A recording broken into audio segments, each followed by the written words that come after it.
Hello, beautiful people. Welcome to the Mom on the Verge podcast, where I aim to help you improve your sense of joy, purpose, and meaning in this life. We will talk about a lot of different ways we can do this, but ultimately, we'll be working toward finding our way back home to ourselves and remembering that even in the most challenging times, peace is only a breath away. I am your host, Katie Farinas, a mom, nurse, and yogi on a mission to improve mental health and build community in our world.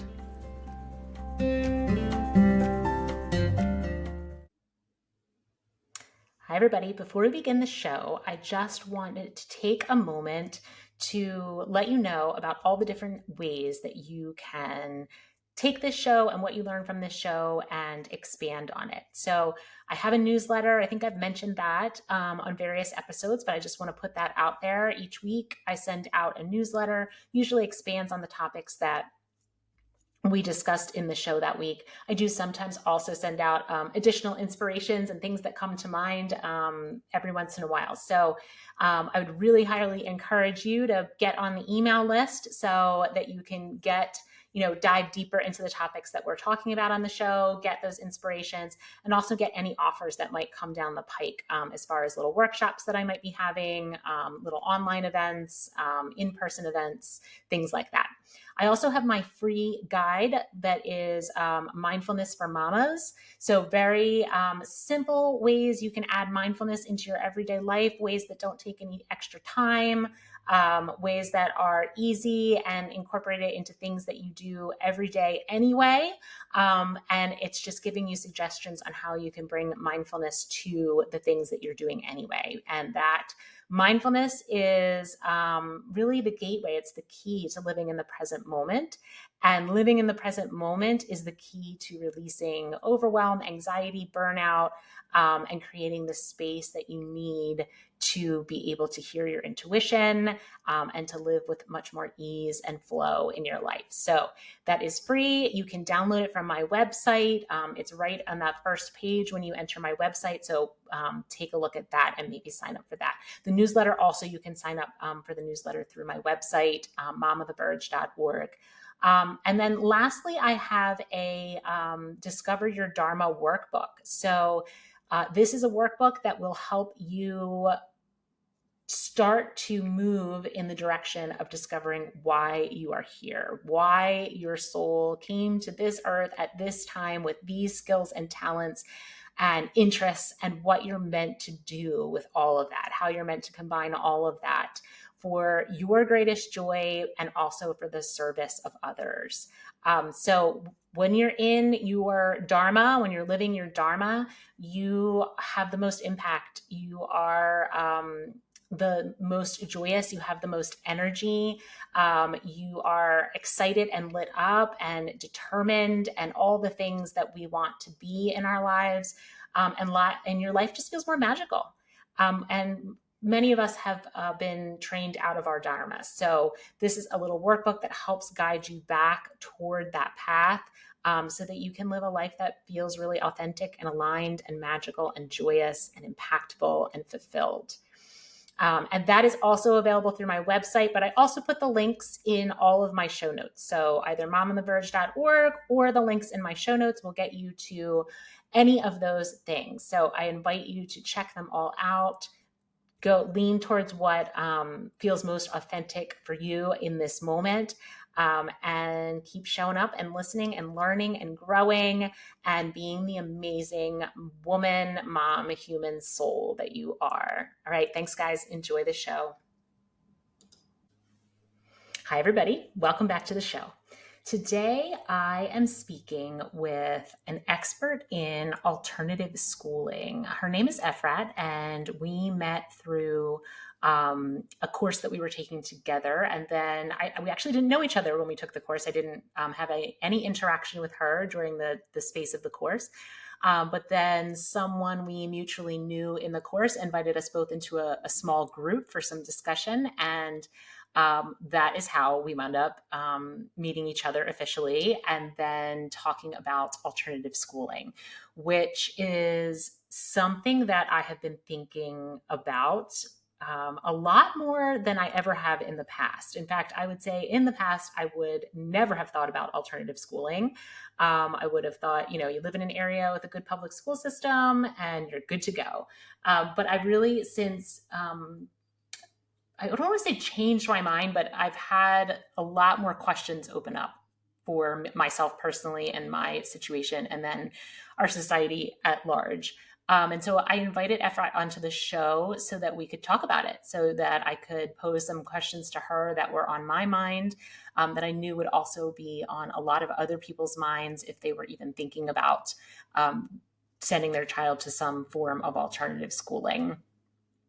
And her philosophy on schooling and what it should look like really aligns with my passion, which is helping people discover their dharma. And we talk about that, how a lot of us are having to rediscover our passions and our purpose and what we came here for, because it was schooled out of us. Really, it was partially school, maybe partially our parents, maybe partially culture, but for all the different influences in our lives, school being one of them, we really lost that connection to what we came here for. And what would a world look like when we spent our whole life immersing ourselves in that passion, and how we could impact the world around us if we were allowed to do that, instead of having to return to it when we got older and realized that something was missing in our lives. So I have, like I said, I have tons of questions about this because it is alternative. It's right. It's in the name. It's alternative. And so that brings up a lot of questions about how it's going to work in our society as our society is right now. I really firmly believe that we are on a path of change, and that the way that things look now will not be the way that they look in the future, but we are still very much in the midst of that change, and change is slow. So there were a lot of things that I wanted answered, and Efrat did a beautiful job answering them. So I really encourage you to take a listen to this interview, and listen with an open mind. No changes need to be made today or ever if they're not for you. But one conversation with her several months ago really opened my eyes to a lot of things. And I still haven't made a decision, but I like the idea of being able to do the investigation on my own and make a decision that feels right. And so that's what I invite for you to do today. And I'd love to hear what you think. I'd love to hear if you maybe have your child in some form of alternative schooling, and if you did, why, and how it's working out. And if you don't, is this your first introduction to the concept, or have you heard about this before and are you thinking about it? Or are you like, no, I think the public school system is amazing and we should leave it the way that it is? I want to hear it all. So send me an email, post something to me on social media, any way you want to get to me. I'd love to hear your comments. All right, have a great listen, and I will talk to you at the end.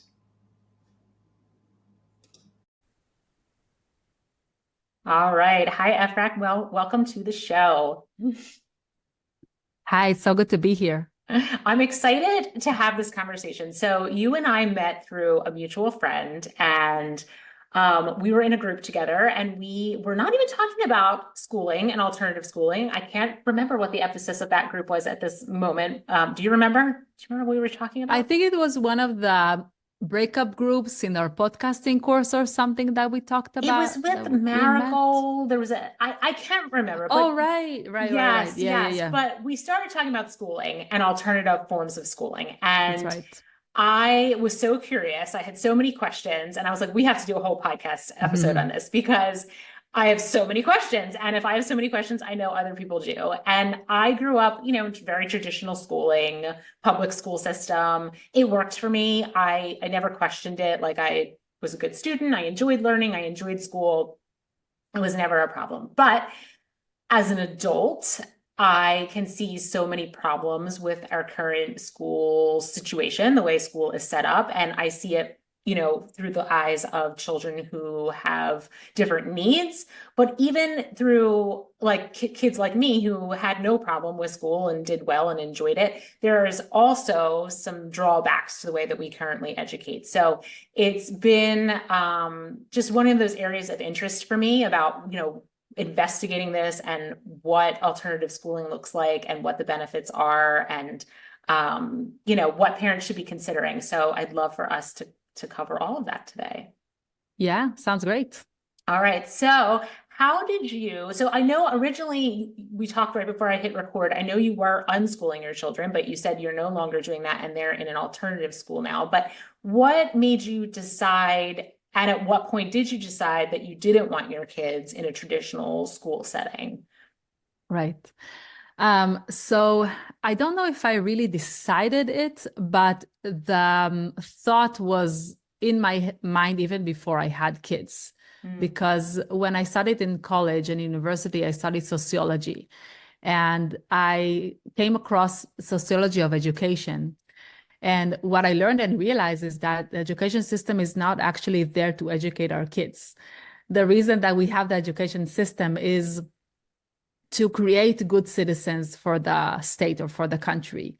That's one reason. And the other reason is to get good laborers, like people who are gonna be laborers in a factory setting. So the education system, the way that it is built right now, has been like this for probably 200, 300 years. And our reality changed quite a bit since then, because most of our kids are not going to go work in a factory anymore. And they're not going to be like in the assembly line. And all the professions, all the things that they're going to do right now, which we actually don't even know what they're going to be because the world is changing so rapidly as we're speaking. The education system doesn't give them the skills that they need to that world, to the world of the future, or to the world that we live in today, basically. So from the beginning, I decided that I don't want my kids to go to the regular education system. I didn't know what the other option is going to be for us. And after my first child was born, I did send them to just a daycare. And when we moved here to the States, we moved when he was 2.5 years old. I signed him up to a preschool. And in that preschool, they started teaching him in a very young age. He was 2.5. ABC, 1, 2, 3, academics since a very young age. And that just didn't feel right for me at all, because for me, kids just need to be playing all day. And interacting with each other and learning about their bodies and learning about the environment and, incorporating social skills. That's what's important in that age. But, I didn't yet know what I'm going to do when he was that age. But when he turned 4 and I had my second child, I came across the idea of unschooling. I met another Israeli mom that she told me she unschooled her kids. And I was like, oh, what is that? And I started asking her so many questions, and I was so intrigued. It was like an aha moment for me. And I thought, oh my God, this is something that I have to try out with my kids. And I went and researched about it a lot, listened to a bunch of podcasts, read a bunch of books, and decided I want to give it a go. So I took my son out of the school that he was in then. He was 4.5 years old, and I had a baby also. And it's a good age because, there is no obligation really. I mean, people here may think that kids need to, learn how to read or write when they are 4 or 5 years old, but actually they don't really need to know any of those things when they're 4 or 5 years old. So it's like really, there is no pressure at that age. Right. So we gave it a go. And it went really well. It was really fun. It was basically just spending time with the kids, living with the kids, doing whatever you're doing, but having your kids near you, next to you, and trying to find out, what they want to know, what they want to learn, how they want to learn, what the pace is that they want to learn. And just is basically living. It's the idea of you learn from anything that comes your way in life. There is no separation between learning and living. Living is just learning. So you learn, from your routine in the house. You learn from engaging with your peers. You learn from reading a book. You learn from going to the library. You learn if you're going to a field trip, if you go to a museum. You learn from anything. You learn where you go to the supermarket, when you go to the bank. So all life is just learning. There is no separation between living and learning in unschooling. And it was just fun. It was just, we just went with the flow, did whatever we felt like doing. And it was great. So we did that for 5 years. And then I had also my third child, who is almost 3. And same, we more or less did the same, but I got to a point where I had a 9-year-old, 5-year-old, and a 2-year-old in the house. And their needs were very, very, very different. And also my needs started to be different because I wanted to start my own business and start my own podcast and stuff that I'm doing right now. And I couldn't do it with the kids at home. So that's why I decided to sign him up to an alternative schooling system. It's a homeschooling co-op. So it's just a bunch of families that are learning together. It's more or less like an unschoolish mindset, but it's not exactly unschooling, because there is some kind of structure to the day. There are things that the kids have to do. So they're learning, math, and they're learning reading, and they're learning writing, but they do have also a lot of freedom. At the same time, and they spend a lot of time outdoors, and they have place for their own interests to arise in that system. So I felt like it's a really, really good balance between the freedom that unschooling gives you, but the little bit of a structure that the school gives you as well. So I hope that answered your question. Yeah, it does. I mean, and this is my kind of dilemma, because when I start thinking about all these concepts, now I have a daughter who is almost done her sophomore year in high school. She's not going anywhere. She's going to finish out her, her last 2 years of high school. And, she was kind of more like me, kind of enjoyed school, but, didn't really have any trouble making her way through the current system. But when I think back on it, could she have benefited from something different? Probably, but she didn't struggle in that setting, is what I'm trying to say. My son, he just hates it. He just flat out hates it. And that makes me feel terrible, where I know a lot of parents will probably be like, lots of kids hate school. Like, it's just something you got to do. But in my own journey of becoming who I am now, and who I'm still evolving to be, I have really deeply realized how important it is that we move towards what moves us, that we really invest our time and energy and focus and attention on the things that we are most passionate about. And that is not just because it's more enjoyable, which it is, but it's also because that's where we will have the greatest impact. We will have the most amount of energy. We will be able to understand it to a different degree than most other people, because that is what we're passionate about. And then we can take that out into the world and serve others. And I'm really passionate about that. I'm a Dharma coach. So that's what I do, is help people discover their Dharma so that they can then, utilize it to make change in this world, in their own personal lives, and then spreading outward into the world at large. But we shouldn't have to discover this when we're in our 30s, 40s, 50s. We should be able to keep it from, we probably were born with it. We were definitely born with it. And we were probably born with the recognition of what it is, but our world kind of trains it out of us. And then we have to go back and rediscover it. And so, there's this whole part of me that's like, wow, what if we didn't train it out of our kids? Like, what if we allowed them to recognize it from birth and keep it from birth? How much more service could we provide in this world if we just allow people from a very young age to dive deeply into their passions and become really masters at what they were designed to be masters at?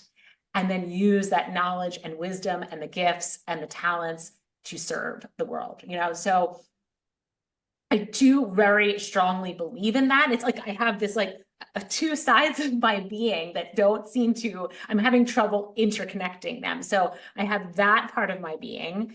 And then I have this other part of my being when I think about something like unschooling, where I think, well, how do they learn to do the math if they're not taught to do the math? How do they learn to read if they're not taught to read? What if a child has no interest in a topic? Should they never have to learn about it? Let's say history, right? I'm not a history person. Should I not know any history because I'm not passionate about it? I have so many questions like that. And then like, how do we learn how to do things like write well, write persuasively? You know, when that's an important skill when you want to, whatever it is you're passionate about and you want to take out into the world, you're probably going to have to know how to write persuasively to engage people in it. So how do you learn how to do that if no one teaches you how to do it? So I'm sure I am not the first person to ask questions like these. and also, you know, we're living in an information age, which is a very different place than we ever were before, right? We needed textbooks to learn, and we needed people who had spent a lot of time learning about a topic that could then teach us.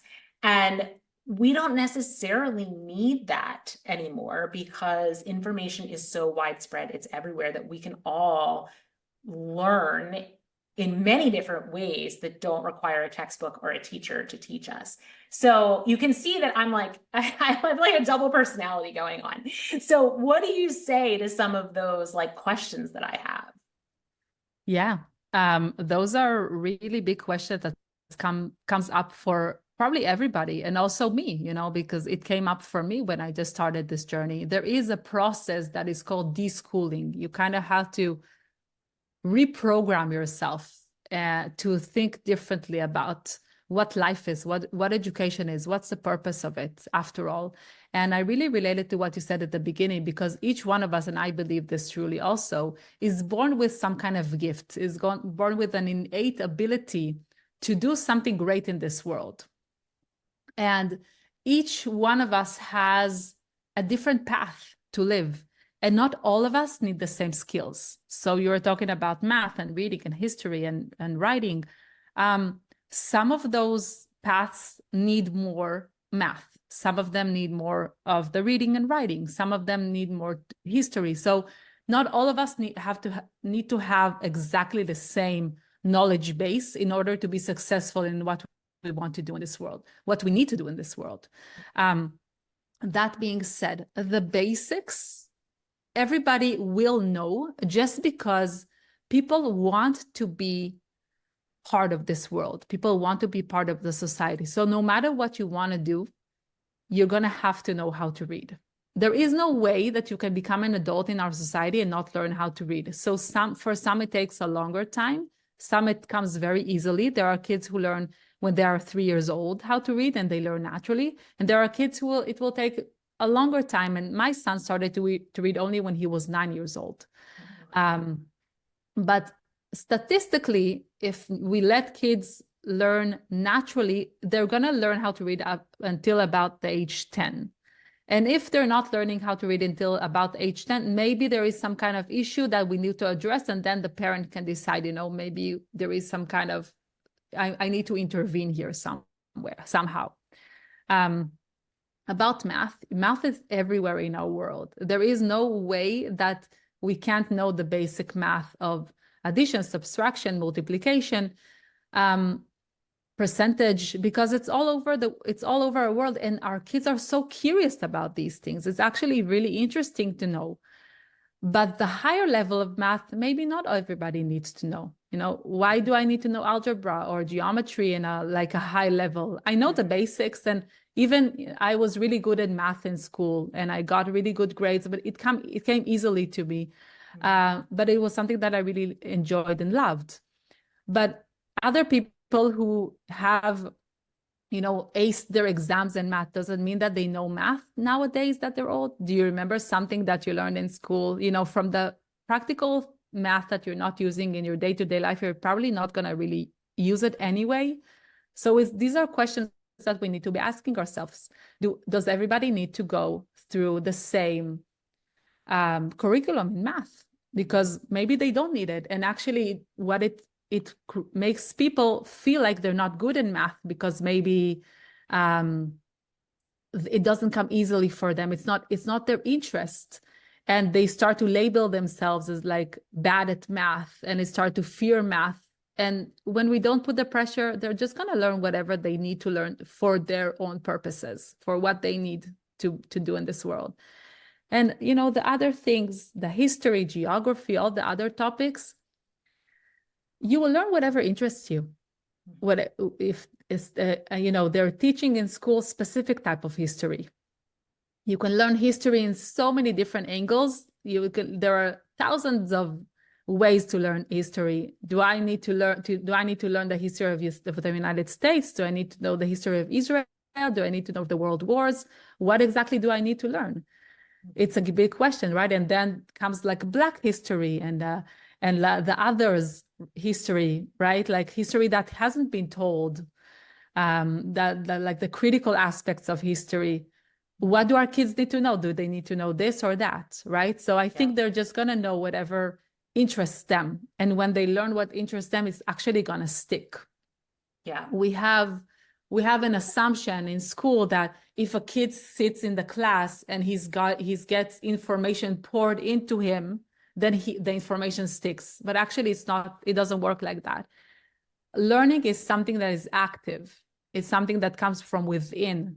You cannot never teach on somebody. You can teach someone who wants to learn and is open for learning. And if he's not open for learning, it doesn't matter how many years you're going to sit him in a classroom and teach him. He's not really gonna, it's not gonna compute. He's not gonna stick. He can do the exams, but a week, 2 months after, a year after, they're not gonna remember anything. So what is it for actually? Doesn't make any sense when you think about it, really. When you think about what it means to learn. Yeah. And are those kids that finish 12 years of education, are they well-rounded? Are they educated? I don't know. Maybe some of them are, some of them aren't. It just depends on the personality. Yeah. I do know that exactly what you're saying about if you're not interested, it's not going to stick. I think we probably all, if we even take a second to think about that, realize how much we quote unquote learned in school that we were able to, spit out on a piece of paper, and then it had left our brains forever. Like it did not stick. And the things that we were really interested in did stick. I mean, yeah. I too did a lot of math in school. I was a chemistry major in college, and I had to take math all the way up to calculus 3. I could probably do algebra 1, and that's about it right now, all these years later. I mean, I couldn't even begin to do calculus. I couldn't tell you, so what was that for? It was really, it was a series of a jumping of hoops, right? That we had to jump through these hoops that are handed to us, and we get a pat on the back if we jump through the hoop, and then we move to the next hoop, and there's these accolades that come with jumping through the hoops. So there's definitely, I see that perspective very clearly, but I also see how education we can encounter some things in education that maybe we didn't think we were interested in or think was important, and it kind of opens our eyes to things we wouldn't have thought about before. So for example, you mentioned that you were a sociology major. I actually was a sociology minor. And I don't even know how I took a sociology class. I had to have some sort of filler, I'm sure. I probably read the description, thought, oh, that looks interesting. And then once I started taking it, I was like, oh my gosh, this is fascinating. And then I took more and more classes. But that's a good example of something that I didn't even know existed, that a requirement of school forced me to take. And then because of awareness, it gave me awareness of something that I didn't even know existed, and realized that, oh my gosh, I'm actually really interested in this. But there also was a lot of schooling that is just, I have some basic knowledge about how our government works, and some basic knowledge about the world wars and the Holocaust, and, those types of things, very rudimentary knowledge, because I was exposed to tons of information that I really wasn't super interested in. And so a teeny tiny bit of it resides still in that bank in my brain, but most of it is missing. But how do we make sure that we're opening our kids' eyes to all that is available when their only source is what we're kind of showing them in our lives, in our everyday lives? Does that make sense, that question? Yeah, yeah, definitely.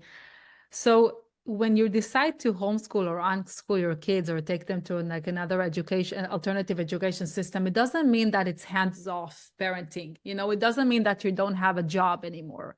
If you're not teaching your kids, it doesn't mean that there isn't other things that you need to do. So the most important thing I think to do, I think, is that exposure, right? Like giving your kids exposure to different things that you feel like they may be interested in. So, you know, it can be through a class, it can be through something online, it can be to go, you know, touring somewhere or going to a museum. So they get that exposure. They also get exposure just by being in society and meeting with other kids. You know, they listen to what they're doing and something sparks an interest and then they want to dive into it. So your job as a parent is to expose them to that and notice also, like you exposing and noticing, oh, did that spark an interest, or it's not for them. And you can also always revisit stuff, right? Like because maybe when he was 5 it didn't interest him, but now he's 10 and you know the world is his mind is different. Yeah. So yeah, so that's the job of the parent, to expose them to different areas, to different topics, to different subjects, to different people, to different interactions, to show them what are the possibilities for them, and then follow and see what they're interested in. Where is that rabbit hole that they want to go in to.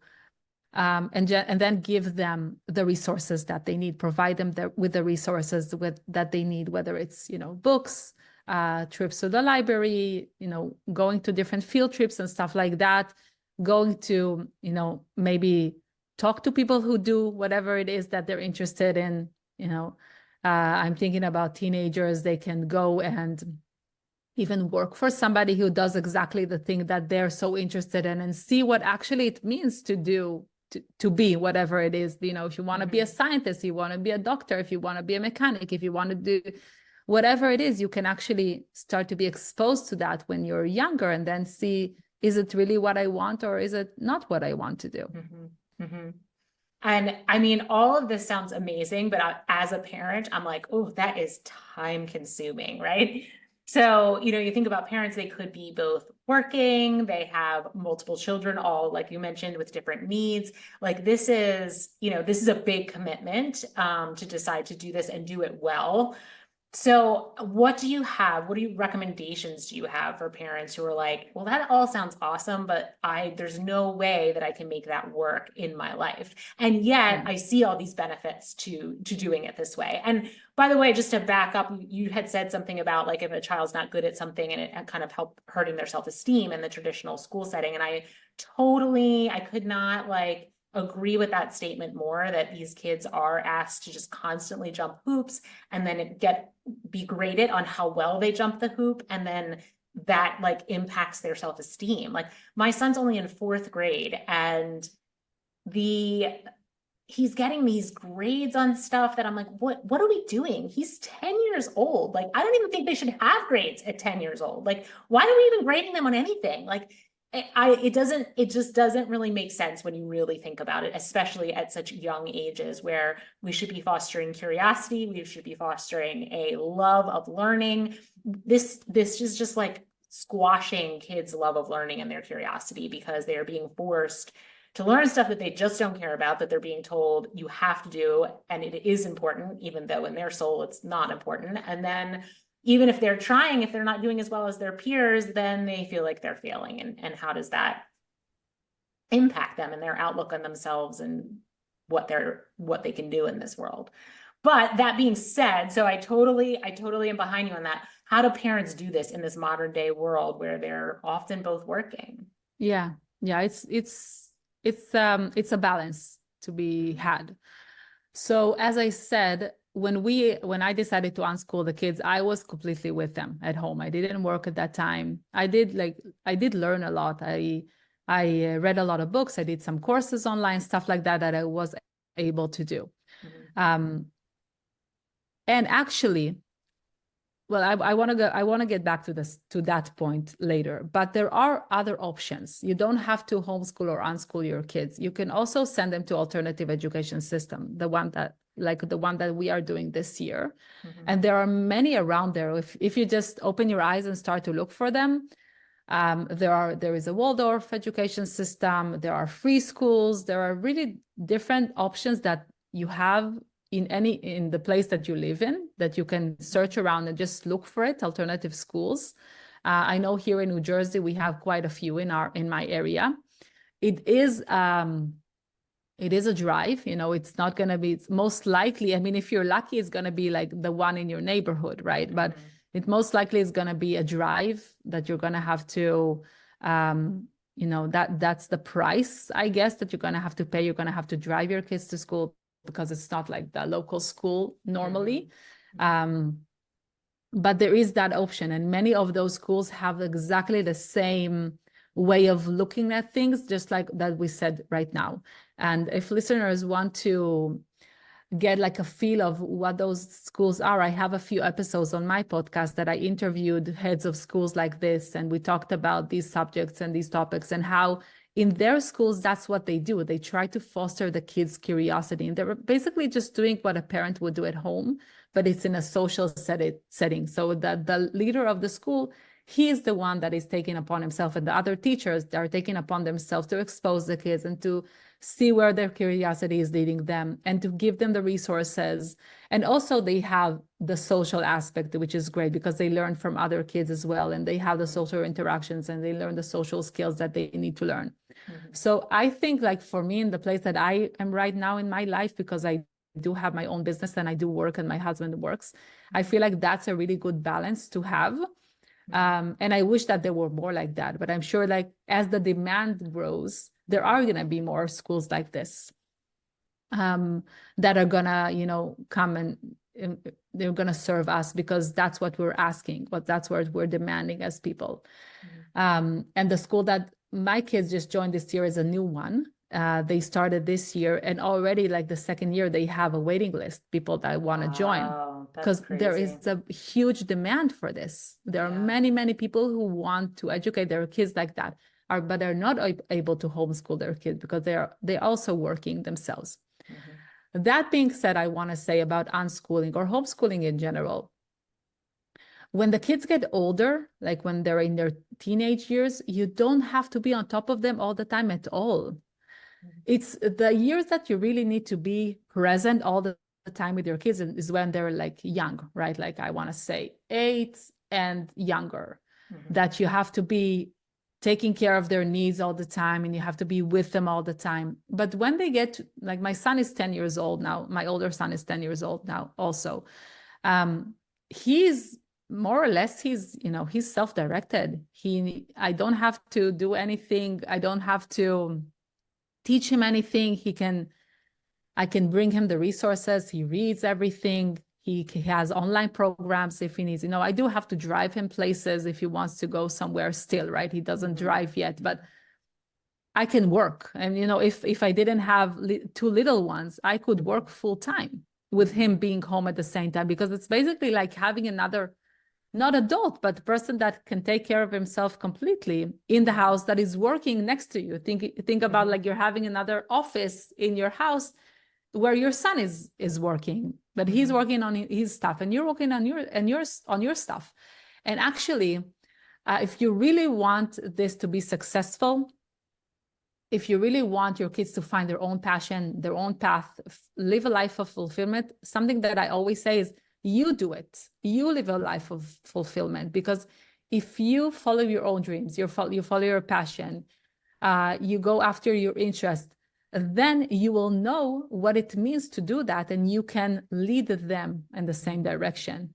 And you will also have the confidence to do that, because you know that it works, right? It's something that you can trust. I'm following my interest, and my interest leads me to different directions, and I'm just following that path. And I know that something great is gonna come out of it. So exactly the same thing I can do for my kid. Like you were saying at the beginning, because that's what you do for other people.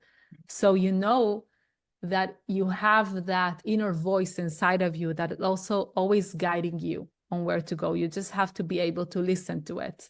And if we're listening to our inner voice, we are also able to let our kids listen to their inner voice, or trust our kids' inner voice and try to listen to it as parents, and not squish it and tell them, no, you have to do this, you have to learn this, you have to do no math in this level when you're 9 years old. No, maybe he doesn't need, right?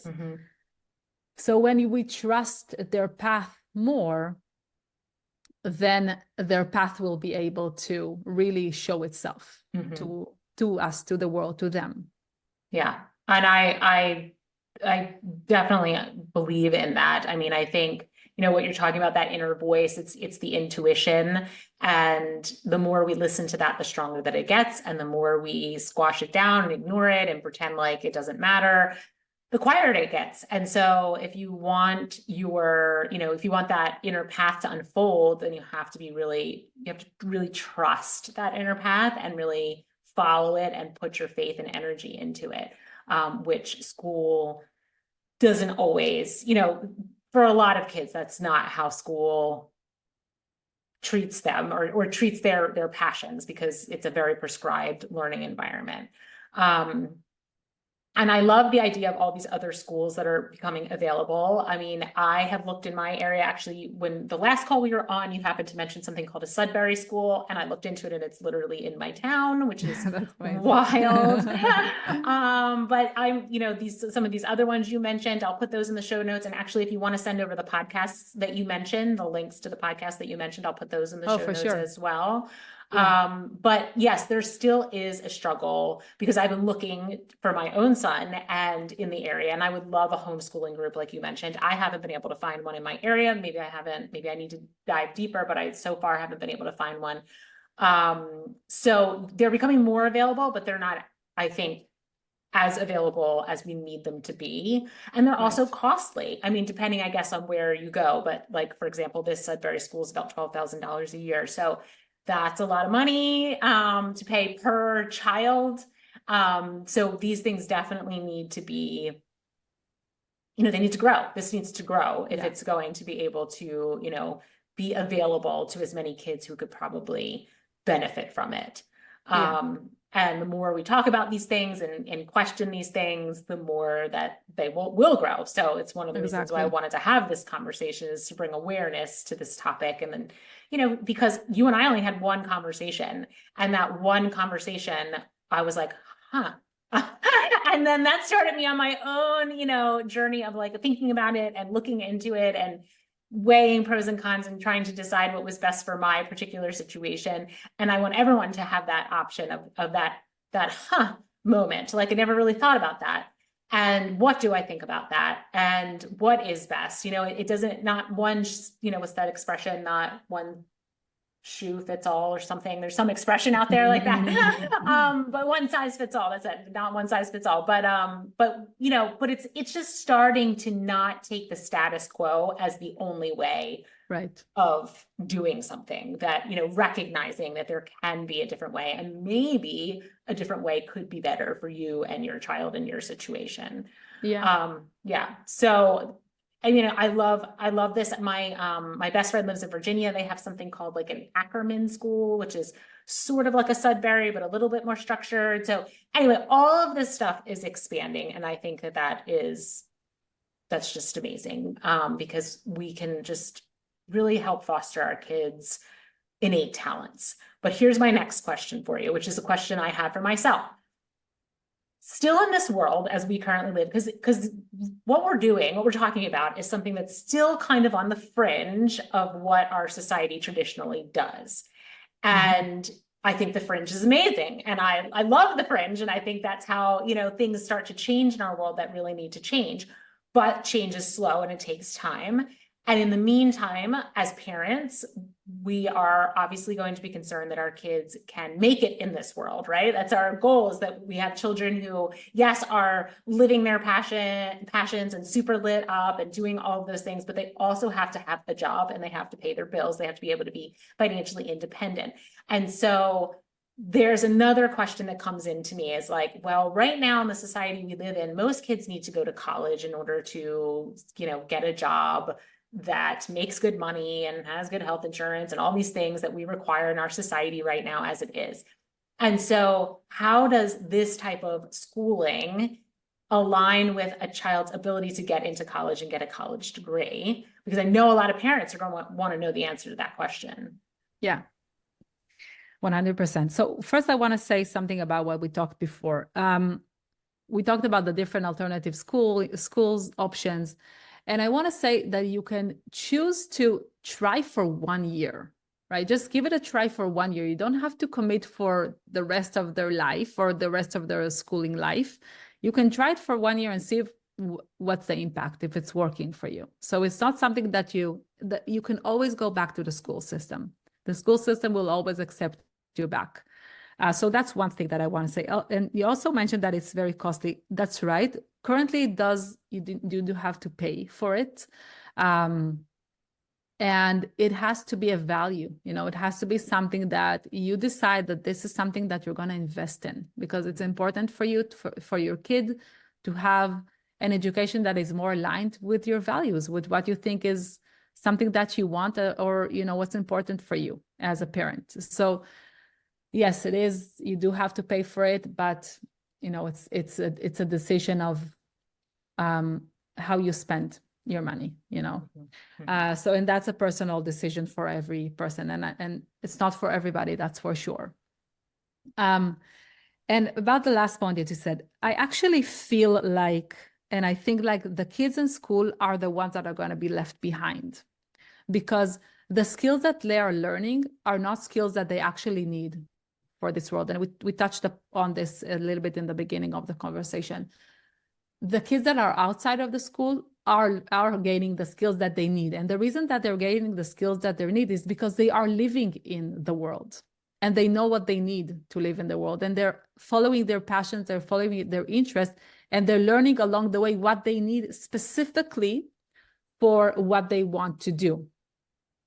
Whether it's going to college, whether it's not going to college, whether it's getting accepted into an Ivy League or being an entrepreneur, right? It can be, there are many, many, many different options out there where you can live a very successful, fulfilling life, and there is no one path for it. But if they want to go to the traditional path, if they want to go to college, they want to go to the university, they most certainly can. And actually, colleges right now, they're looking for people who are unique.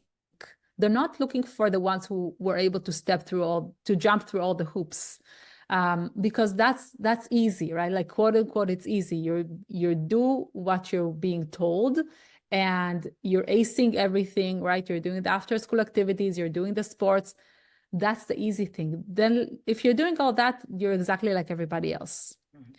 But colleges are looking for those unique people, for people who know what they want, who have an inner drive for learning, who are self-directed, who know how to learn already. And they're actually looking for people who are unschooled or homeschooled, because they know that these kids have what it takes to persist, because they go into college learning something that they really want to learn. It's not something that, they're going to college just because they finished high school and now it's what they do. No, they go to college because they decided that it's time to go to college, and and they decided what they want to learn and why college is going to benefit them in their own path. So they're actually much more successful there. And there is much less drop-off, because there is the rate of drop-off nowadays from college and university is so high Mm. And colleges and universities don't like that. They want to know that the person that started is going to actually finish. It's not good for their reputation. Mhm. Um, and actually, I can send you another podcast episode with that I'm interviewing a lady that she helps kids with the college admissions, and we have this conversation there. So I can Mm. send you the link to that, because I Yeah. think that it will really open parents' eyes to what actually is needed nowadays in college. It's not like it was 20, 30 years ago. It's Yeah. it's changing a lot. Even that arena is changing a lot. Wow, that's really interesting. Yes, definitely send that along.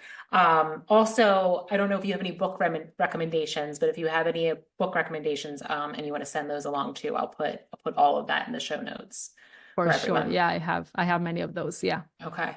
Yeah, I mean, this is all really fascinating and just like there's so much to consider. And I know, parenthood right now is, I think it's a lot harder than it's ever been because it's like great, but also harder because you have so many different options for so many different things. I mean, we're talking Yeah. about schooling now, but there's also like what you feed your kid and like what activities you do with your kid and it's too much scheduling versus not enough scheduling, and we talk about all these things that are just parents in previous generations did not worry about these things at all. They didn't worry Yeah. about where their kid went to school or how they were schooled or what they ate or if they were overscheduled or underscheduled. Like they just did, you were just a kid, right? I mean, you're just a kid, and it had some benefits, but also some not good things to it. And here we have so much choice and so much option and so much to consider, which has a lot of benefit to it, but it also puts a lot of pressure on parents because they obviously want to do what's best for their children. And that's, Right. what they're trying to do. So if, let's say you're that parent who's like, okay, I don't think I can like unschool my kid right now, or I can't afford this alternative form of schooling, but this really does pique my interest. And I kind of want to do something like this, but they're in that in-between state. Is there something that they can do in their like way of being right now, like their kid going to a traditional school, that they can start kind of fostering this in their child right now? Yeah, 100%. First of all, I want to say that what I'm proposing is actually putting less pressure on parents, because the best thing that you can do for your kids is live your life in a fulfilling way. That's the best thing that you can do for them. Just concentrate on yourself, on your own self-growth, because if you concentrate on your own self-growth, you will lead them behind you. They will come after you. You will be their leader, and that's what they need. Second of all, I would say put the pressure off them. Don't put pressure on, even if they go to school. I would say tell them that the grades, it doesn't, I don't know if you want to say it doesn't matter, but say it in your own words. Tell them that it doesn't say anything about who they are, the grades that they're getting. Don't make them go to all the after school activities. Don't make them go to the sports. Not everybody has to do exactly the same thing like all the other kids do. And give them a lot of free time, as much as free time as they can have. See what in your schedule you can drop, because in order to really tap into our intuition and tap into our inner world, we need a lot of time. And kids need, most of all, they need unstructured playtime. Mhm. And that's where they are in their flow state. When they get into their flow state, that's where they tap into the place that they need to be. That's where they have their most well-being. That's where they're in their happy place, and that's where we want them to be, because what they're doing when they're in their flow state and playing in that unstructured way, they're training their mind to be in that place, so Mhm. that when doesn't matter whatever path they're going to choose after, they're going to choose the path where they're going to be in that flow state, because it's familiar to them. They know the bodily sensation or how it feels to be in your body when you're doing the thing that is so aligned with what you want to do and what you need to do in this world. So I would say just underschedule them. Don't put a lot of activities. Give them a lot of time to just be. Be outside in nature as much as possible, unstructured playtime as much as possible, and don't put pressure on school. School isn't, it can, if you're not able to take your kids out of school right now, just don't put a lot of emphasis on it. It's there, they're there during the day, it's fine, that's where they need to be right now. But it doesn't say anything. It doesn't have to have such a big impact on them or on your family life in general. Yeah, I love all of that. I love all of that. And we do that in our house. It's like, well, you're going to school. I know you don't like it. Make make the best of it. But like there's no emphasis on grades whatsoever. Like my son actually got a report card like a week or two ago. He doesn't even know, like, because they're online now. Like it's not like when we were kids, we took like an actual report card home. We don't even like, he doesn't even know he had a report card or what his grades were, because that's how little we emphasize it in our household. And I also believe in a lot of unstructured time, and that that it's, when you talked about them being in their flow state and they'll be able to return to that, they're actually training their brains. And that is so true, because as a meditator and as a yogi and a yoga teacher, like that's what we do in yoga and in meditation and breath work, all these things. We're training our brain, and we're training it to live in a certain state. And the more we do it, the more we lay those tracks, the more we like those neurons that fire together, wire together, right? The more that we like work with that neuroplasticity in that space, the more easily we can return to it, no matter where we are, what we're doing, because we have created such strong neural connections in the brain related to that state of being.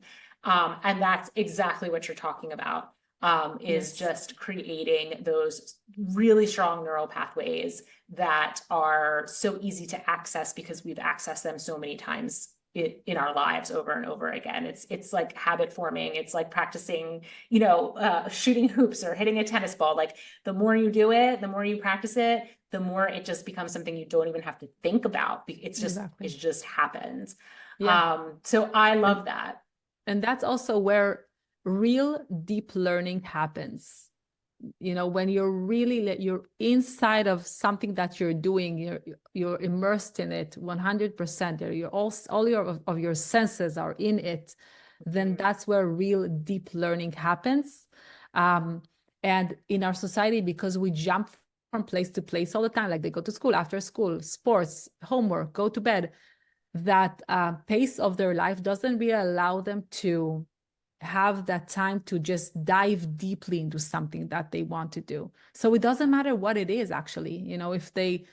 For young kids, it can be like playing with dinosaurs or playing with cards. For older, it can be like hours playing with Legos. But just having that ability to be in that place of just diving very, very deeply into something that you're doing, that's a skill that then you can take on when you need to learn very deeply another subject. If you want to dive into learning whatever it is that you're going to learn, you're going to have that skill in your set of skills that you're carrying with you. And that deep learning, when you say that, to me, that means when I think about myself and deep learning, it's something that I can't unlearn. I can't forget it, so to speak. It is a part of the fabric of my being that is. Yeah, that's what you mean when you say deep learning. Yeah. 100%. Yes. Okay. Yeah. And going back to what you said, us, pursuing our passions and our dreams, we talk about this on the show all the time, that like the best thing that we can do for our children is to be the best version of ourselves, right? Yeah. Because then we can be the most present with our kids, and they can learn from what they're seeing us do. And who doesn't want a mom who's like super lit up and excited and passionate about her life and what she's doing? And along those lines, so I went to college, I majored in chemistry, minored in sociology. Then I went to nursing school, became a nurse. So I had a lot of a decent amount of schooling under my belt. And here I am starting this whole new entrepreneurial journey, which nothing in my education has prepared me for at all. But I'm super passionate about it, and I am learning a ton in the process. It's a constant state of learning, but it's not learning through school per se. It's just my own learning. So I'm entering those flow states. I'm entering, because I am so deeply passionate about what I'm learning about, that I am finding all these different ways of learning about the things that I need to learn about in order to start my own business.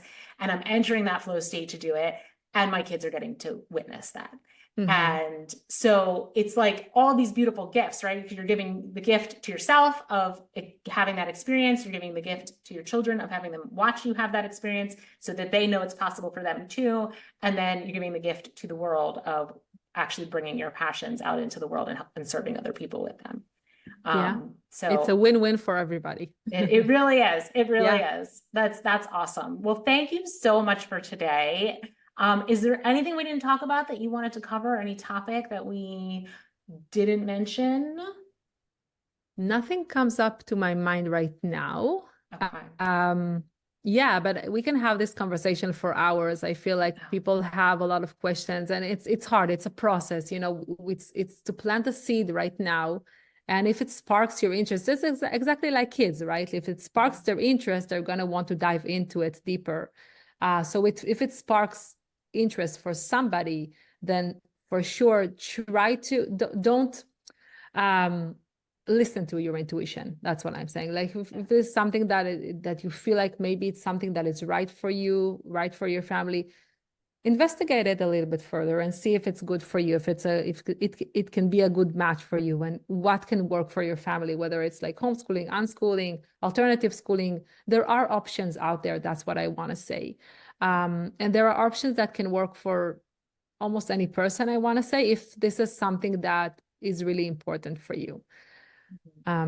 Yeah, I guess Yeah. that's about it. Yeah, that's Yeah. great. Thank you so much. And we'll put all that stuff, like I said, in the show notes, and people have access to your podcast through that too. And so I'm sure that's a great space for learning as well. So they can always head over there for, for more information. Tell us the name of your podcast.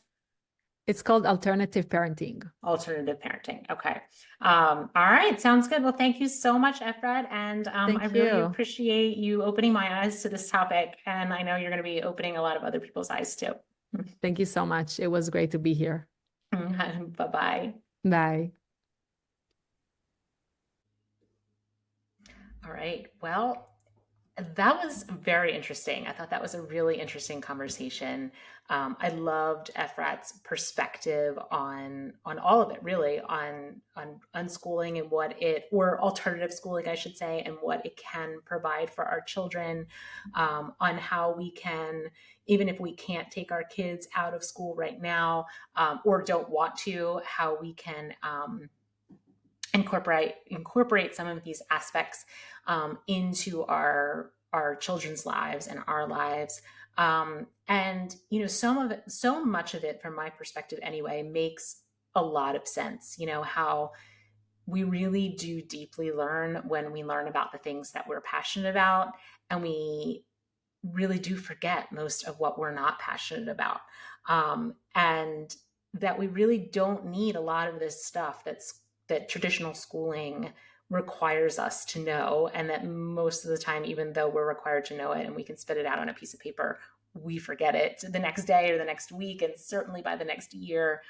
But also that school does provide an opportunity for us to become aware of things that we weren't aware of before. So exposure is really important.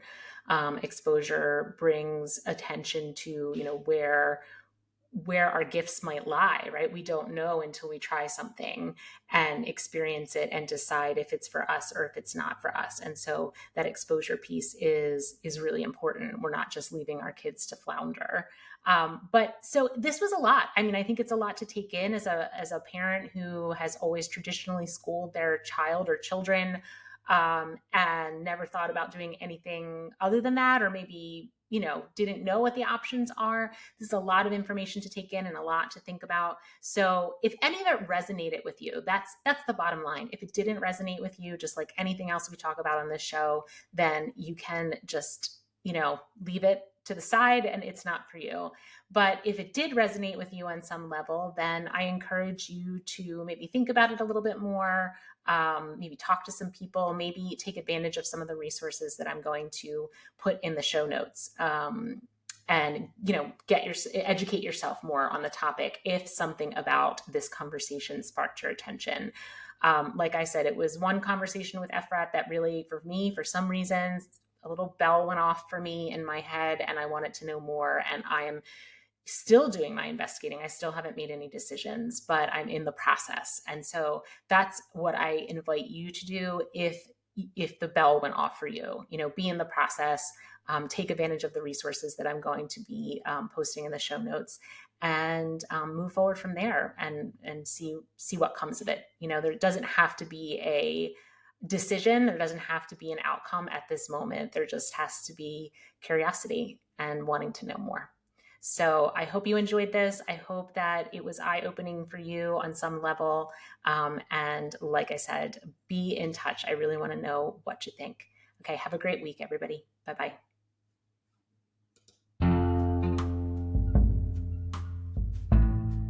Hi, everyone. If you enjoyed this episode or any of our other episodes, I ask that you please like the show, follow, subscribe, or share. The way that podcasts work is the more people that do one of those things, the more likely it is that when someone's looking for a podcast to listen to, our show will pop up for them. I started this podcast because I really see there's a great need in our world for people to feel more peace, joy, love, and acceptance in their lives. And I think we can do that when we have a greater sense of self-awareness. We could become conscious creators of our own lives. And I'm seeking to do that for as many people as possible. So if you could help me by liking, sharing, or subscribing to the show, I'd really appreciate it. And hopefully someone hears a conversation that changes their life. Thank you again, and I'll see you next time. Much love.